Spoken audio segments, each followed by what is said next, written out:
আচ্ছা, ঋণের দায়ে ছেলেকে বাড়িতে না পাইয়া বাপ-মা বা তার ফ্যামিলিকে এমন হেনস্থা করলো, তারপরে হাতে কি হাত বাইন্ধা বসায় রাখছে উঠানে। এটা কি কোনো মানা যায়?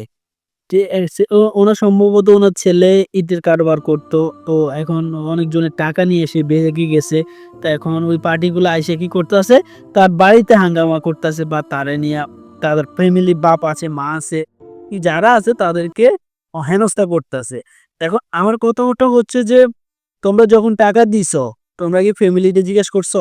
এখন সাপোজ আমার ফ্যামিলির অনেক টাকার ঋণ আছে। সাপোজ ধরলাম, ঠিক আছে?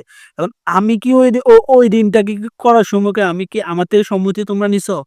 যেটা আমি জানি না, যেটা তোমরা নিজেরা করলা বা যেটা ফ্যামিলি তুমি তোমার এই ছেলের থেকে টাকা নিয়ে করলা। বাপ-মা জানে না বা ফ্যামিলি জানে না বা দেখা গেছে অনেক ফ্যামিলিতে এমনটাও আছে যে বাপ-মা অনেক বেশি ঋণ কইরা ফেলে। এক ছেলের জন্য বড় ছেলের জন্য ঋণ করে, ছোট ছেলে জানে না, ছোট ছেলের জন্য ঋণ করে, বড় ছেলে জানে না। ঠিক আছে?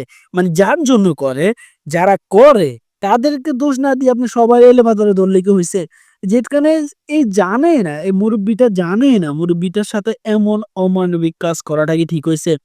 যারা এমন কাজ করছে, টাকা পাইবেন আপনি আজকে বা কালকে টাকা ঠিকই পাইবেন। কিন্তু এদের যে আপনি শারীরিকভাবে হেনস্থা করলেন, মানসিকভাবে তাদের হেনস্থা করলেন, এটার জন্য কি এদেরকে কঠিন বিচারের আওতায় আনা হোক।